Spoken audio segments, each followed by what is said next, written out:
Ever since the dawn of man, when faced with a new creature or frontier, humanity has had to answer a riddle. One that used to mean life or death, and lives on to this very day. It's one that a Soul Hokotashin strives to answer on an uncharted planet. Can I eat that? So, when looking through all the different games through Pikmin Month, I naturally had to do a lot of reading of the Piklopedia, and it just made me think, is Louie really a genius here? You're really telling me this thing here is good for stir fries, or that this little thing will cause the end of the world? Someone ought to go through each entry in the series and put them on what is and isn't safe to eat. So that's what I'm gonna do. I'm gonna go through every single one, rank them on my list of most to least tastiest. Thankfully, a lot of them can describe real foods in the real world or have an idea on what they'd be like to eat. So this will be based on three categories here: how Louis best describes a dish, overall edibility, and my personal tastes. For instance, the orange bulborb, it's meat for fajitas, like fajitas. Higher up, the shaggy long legs literally just says do not eat in all caps, going lower. Some of these are fairly descriptive, while others can be a little vague, so there might be some guesswork here or there. All of my sources come from either intense searching or old videos from Pikai, or sometimes just asking whoever was available at the time. Also, aside from being placed in specific tiers, most of these entries won't be ranked in any particular way unless it's specifically stated, since it's hard to really justify which one of these bugs tastes better than the other. And one more thing, keep in mind that some of these connections can be more questionable than others. I'm no chef, nor do I want to say these are 100% certified matches for each meal. So, if you have any ideas on updated translations or ideas on these foods, let me know in the comments down below. I feel like the rest is pretty self-explanatory, so let's start all the way at the top and make our way down, starting with the foods that I'd willingly love to eat. To begin the video, we're gonna start off with a category which I like to call Yummy Yummy in My Tummy Tummy. Thankfully, a lot of these dishes can be traced back to real-world equivalents, which made this segment really easy. For starters, the Bulborb, the standard version, is described as roasted whole, that's spit roasted. That sounds like a whole pig, perfect for parties. And while the Jumbo Bulborb doesn't specifically state the taste, its larger variety, I'd argue, is an even bigger piggy to eat. And on the subject of Bulborbs, orange variants, the standard orange variants instead of the smaller dwarf ones, instead of pig, is beef, specifically flank steak. And with the frosty Bulborb, rich, fat, buttery, and with fresh thyme, is also a steak. Meanwhile, the biggest of big boys, the Sovereign Baldwax, given its description, seems to be the entire cow. While I'm not too sure on the eyes or lips, do you know how many steaks I could make? And to wrap up the barbecue classics, the Wally Wogs or Wally Hops make great hamburgers. Also kind of shocked that this is the only burger recipe in the list. Spoilers, we have a few doubles of others up ahead. We also got our fair bit of fried foods too. Yellow Wally Wogs and water dumplings, for instance, are beer battered fish that pair well with chips. Note that water dumplings are said to have half the fat. There's also the behemoth phosphate, which is not only fried chicken, but fancy fried chicken paired with the finest lettuce and mayo substitute. Also, a personal favorite include the fiery blowhog, which description matches pretty well with pulled pork, which apparently not many outside the US know about. Try it, it's really, really good. The dwarf bull bear, his description alone sounds delicious, being a stuffed bird with sage, riscotto, and cooked to perfection. And I don't know anything that could warm you up better on a cold winter's night than a bowl of beef stew made from fresh Emperor bull blacks. But if you want to try something more exotic, the puckering Billino makes for some delicious sashimi sushi. While this might be a strange inclusion for something so high up, the miniature and mammoth's new whackers are cucumbers, which is more of a personal preference, but alongside the many different ways you can use it, they're really good on their own. And also, the wattle quaff is basically chicken, and also can be used in a lot of different ways. And last but not least for this section, we have foods that I have less experience with, but oh my god, they're tasty! The horned and arctic cannonbeals, and the joust mites, for one reason and one reason only. They're crabs. Juicy, succulent, delicious crabs, which I wish I was living out by the sea. And also on the topic of shellfish, the bug-eyed crawdad, which seems to make for a delicious crab po' boy. And so, That's primarily the stuff I love to eat when given the chance, being some of my all-time favorites. However, I can eat other stuff too, and that's where Midnight Cravings comes in. This section's more so for when you're feeling peckish for a certain thing, or would happily eat whenever you're craving it, or if yummy yummy in my tummy options weren't available. Starting us off back at the barbecue, the Bulkmen make for tasty sausages, specifically the European ones with its choice of sauerkraut and literally calling them brats. Also at the grill is the Burrowing Snagret, which will become the meat in shish kebabs alongside the standard mushrooms and veggies. Also a crowd pleaser is a sand-belching meerslug, which seems to be some kind of barbecue chicken for parties. Just make sure to get all the sand out of it first.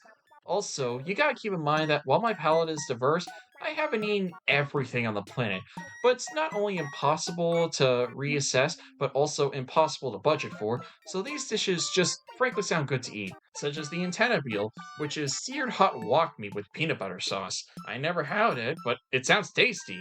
The tusked bullhog seems to be a delicious root vegetable miso stew, like a skillet seared ravenous whisker pillar with scallions and Geneva sauce. But I swear to God, if it twitches around when I'm cooking it like it does when I'm taking it back to base, it's going into the bad tier ASAP.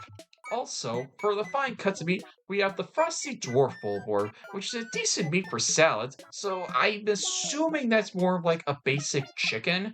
The chili hot pairs fairly well with soy sauce as another frozen treat, and the minties are basically shrimp in terms of description and appearance. And the dwarf orange bulborbs like their larger variants, but they have a smaller cut, so we use them for fajitas instead, like I said at the beginning.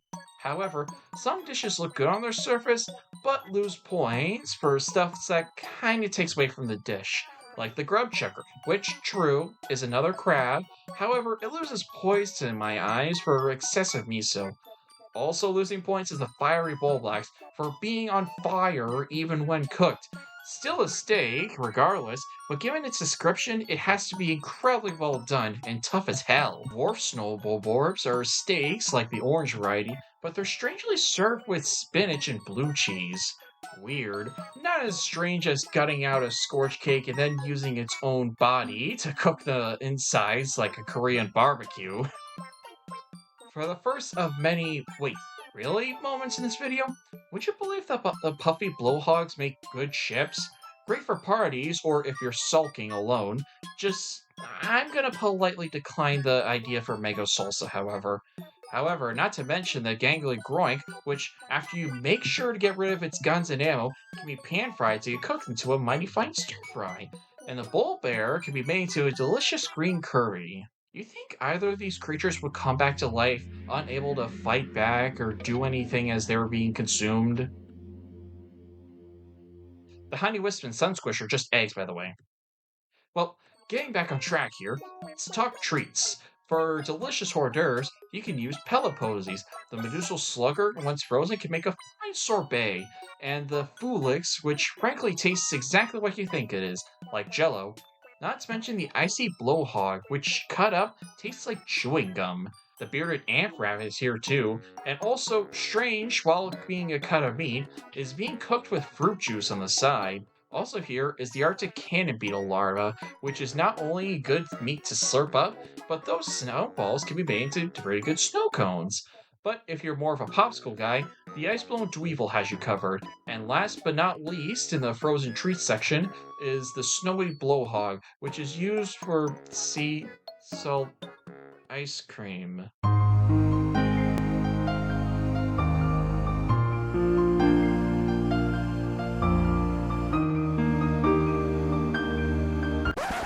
Oh, did anyone else just get a weird sense of deja vu? Back to some more traditional dishes, where they taste just like you expect them. Puff stool, grilled mushroom. For the clams. Walpus, octopus.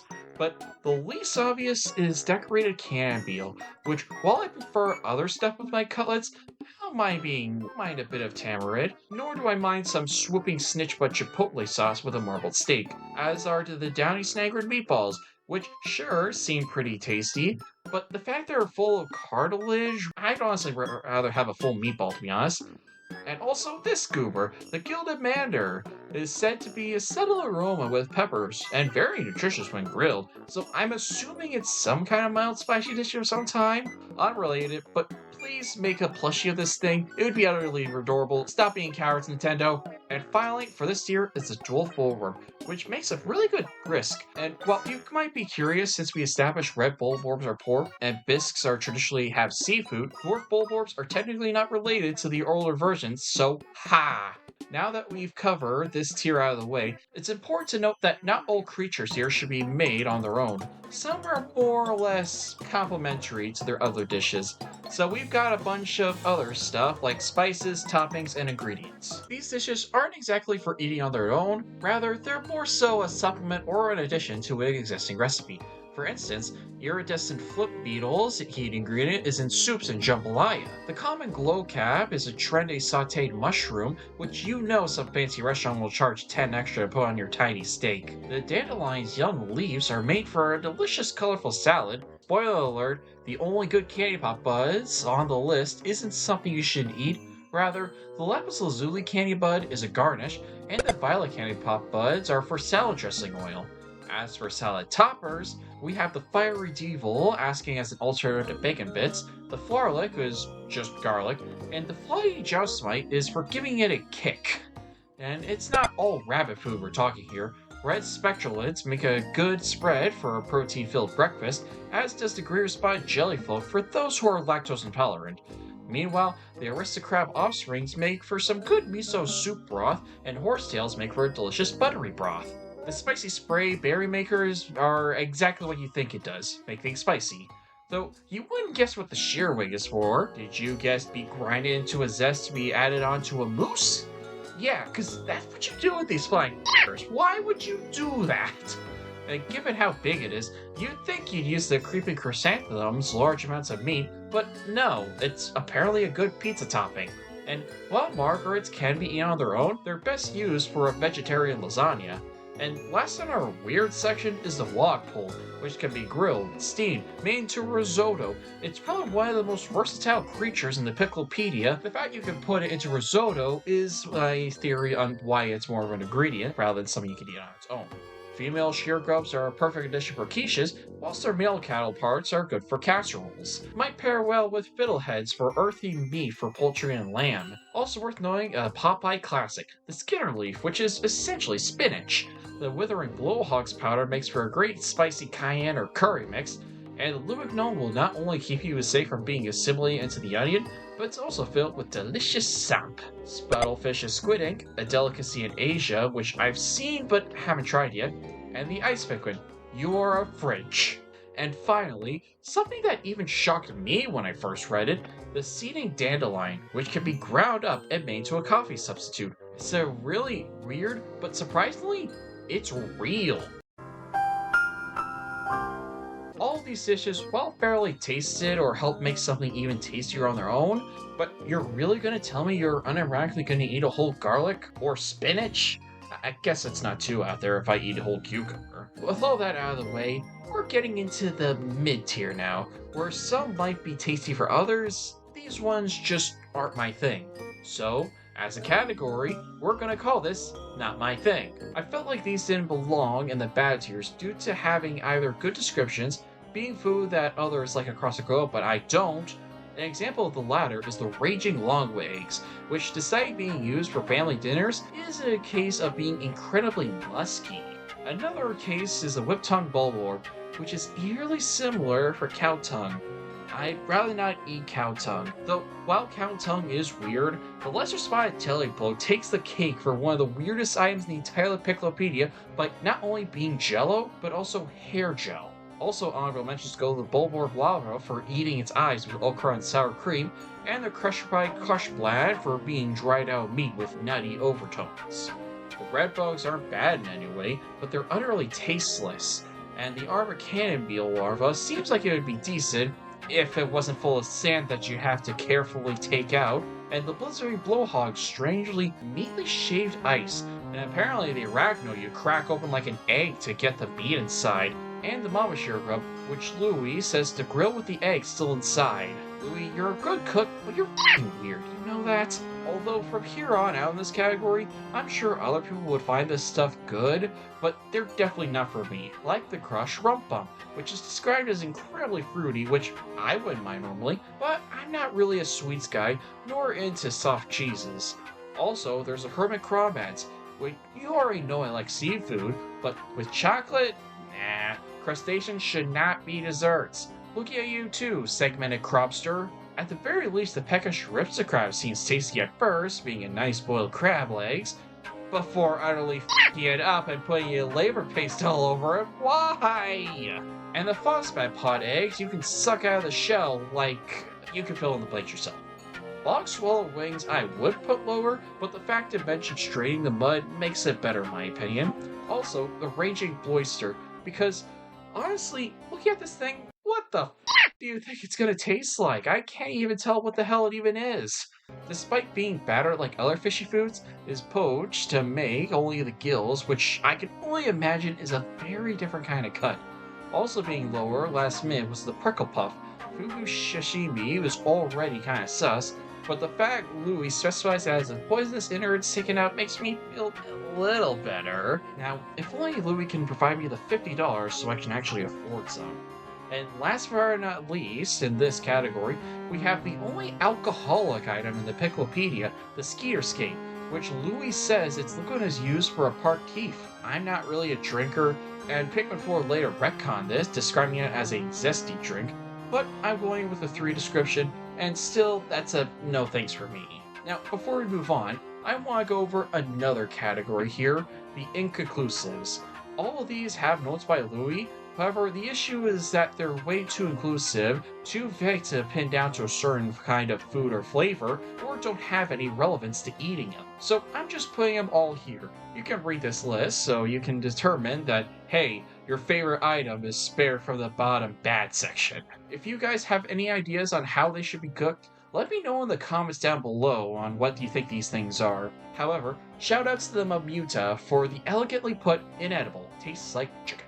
Now, back to the standard list, we're leaning more into the stuff that's actively bad here, a category which I like to call straight up bad. Thankfully, none of these recipes will kill you or cause any horrific pain, but it's still a case of don't put it in your mouth. When all the candy pop buds got a single label in Pikmin 4, Louie says they're all way too spicy for salad, but he does say that those with developed palate will enjoy a bitter liver shot cake. I'm not one of those people. But then again, he's a guy who swallows swarming shear grubs in one gulp. To us, that just seems like bland meat. To him, that's eating something bigger than his own head in one gulp. Oddly enough, the purple Pikmin and the Titan Blowhog have the same idea in that they're way too big and girthy to not only cook, but to even tenderize. Meanwhile, the desecrated Skitterleaf is a leaf. Literally, just a leaf. There's also 2 items here that are just plain weird. The glow stamp, which will trigger impromptu breakdancing, and the hydrodruffle, which will cause, and I quote, uncontrollable arm flailing and enthusiastic dishwashing. But now, I leave you with a bunch of recipes that aren't inedible, but I really don't want to eat. These include the armored Maudad, which its legs need to be twitched in order to be actually cooked on the grill. The Burrowing Snagret, which is a sweet barbecue item, just sounds like picking random names out of the hat. I mean, look at these. The white and yellow spectralids, while deep fried and sound good, you have to remember that butterfly wings are some of the most fragile stuff on earth. So I'll probably taste like pure batter and no matter what you use, even for a salad. The unmarked spectralids sound like a little better being candy coated instead, but still not great. With the pork quillian, I'd assume that would taste really well, being breaded chicken or a pork chop, but no. The fact that it's over low heat means that at best, it's going to be super soggy, and at worst, close to raw. And the albino dwarf Bulborb is simply described as boiled salty meat, as it doesn't mention any other broths or sauces or any other special way to prepare in a stew or whatever. I can only imagine that it's probably the blandest meat known to man. And for the last 2 here, there's a little bit of bias here, like the Gimblewee, the tiny little version of the big plush guy. A bit of a hot take, but I don't combine meat with chocolate, and even a hotter take, I hate caramel. Don't combine them. And finally, the Master Hop, which is described as being needed to be dehydrated. Given its huge size, it is probably super duper salty. Now, I don't think I can really comment on the meat itself, given that I haven't had frog yet, but I can really only assume that that is way too much salt. And now, finally, we get to the lowest ones, the lowest of the low, in a category which I love to call a don't. A category only meant for the dumb and bold, where most are, if not poisonous, are actively harmful, like the Crimson Candy Pop Bud, which will combust when it makes contact with your tongue. And oh yeah, on the subject of candy pops actually, golden candy pop buds have acidic juices that'll melt through pans, and thankfully the queen candy pop bud isn't as bad, but I'd rather not deal with intense ingestion, thank you. Nor do I want to deal with the foxtail's powerful cramps. Like I said at the beginning of the video, the shaggy longlegs literally has a description of do not eat, and the baldy longlegs is said to be completely inedible. The beady longlegs Louie describes as keeping thriving and mirth, and the groovy longlegs is the equivalent of eating burnt plastic. But strangely enough, when it comes to the At-Legs clan, the man at legs is one of the few that Louie has a positive review of, but yet he forgets you probably shouldn't eat metal with oil gravy. At least it's better than the volatile beetle, which is, it's just a bomb. It's a bomb. Don't eat it! Thankfully, not all of them are deadly. Some are just disgusting. The mucker skate is a great example where no matter how much you clean out of it, you'll still get mud in your teeth. And the nectarous dandelion, which Louie describes as eaten raw. I don't care what kind of cut that is, that's a red flag. Also gross is the doodlebug, which will definitely surprise guests for sure. Hopefully that it doesn't pass gas while you're eating it. And moving on, while you might not see the Power Classic Smooge as bad, given how you're supposed to discard the entire creature and only use its tongue, I think this is a Pikmin equivalent of shark fin soup. Also an equivalent would be the Bubbling Snitchbud, where you need to discard the entire body and leave only its wings. And then there's the Water Wraith, which is less bad and more weird, giving you mass hysteria, leg spasms, and eternal thunderings. Whatever that means. Google's not giving me an exact answer. I'm really starting to question Louie's validity of cooking near the end here. Not only does he think you can make a snowflake fluttertail into a meaty sorbet, but you need a tiny drizzle of fruit juice. That might be used for ice cream. Definitely not a sorbet. We've also got plenty of poisons. Oh man, do we have poisons. Mungy Dweevil, Venom Dweevil, and White Dweevil are all just straight up poisonous. Starrospores at first seems promising with its meat and Reshironami, but I'd rather not deal with its poison tongue, which covers the majority of its body. The Toxdool is way too much effort for what it's worth, needing to plant back in the ground for 40 days for a chocolate taste. Moldy Dwarf says to eat the meat before it spoils, as the meat is already covered in mold and fungus. And its cousin, the Moldy Sludge, is not only a moldy broth highly suspect, but eating too much will give a horrific tummy ache. And to round out the poison game, is the Smoky Frog technically poisonous? Well, Louie says you can smoke some eggs with it, but neglects to tell the reader that this egg is full of insta-kill gloom. And now, to finish off the video, we have two more entries that I consider the worst of the worst. At first, the Anno Dweevil, which doesn't sound too bad for sushi, right? Well, the fact that Louie states that improper planning can quote-unquote result in a jolting electrical explosion of apocalyptic proportions, yeah, that's the apex of things you really shouldn't eat, even if you have the most careful and prepared chefs on the planet. And it would be the #1 thing of the worst if this clover didn't have anything to say. Don't be fooled by its commonplace appearance. Just read what the Piklopedia tells you. May result in nausea, headache, fever, fatigue, chest pain, paralysis, loss of bone density, moodiness, feral rage, sauciness, dilly-dallying, strokes of brilliance, and untimely doom. That's one hell of a list for a basic plant. So, that's all of them. Every single entry from Piklopedia's 2 through 4. Now, mind you, there is some room for improvement. I'm sure some chefs in the comments will have their own views on how meat should be prepared. But I hope you enjoyed the silly little video of mine. I won't lie, it took a lot more effort than I initially thought, but it was really fun to make. Some of these recipes made my mouth water, whilst others made me lose my appetite. And so many more, especially in the Midnight Cravings and Topping section, really shocked me on how many diverse, various ideas Louie has for food. Like I said at the beginning of the video, people have asked the question of can I eat it for years, and frankly, I cannot be more proud of Louis for all the research that he has done for us.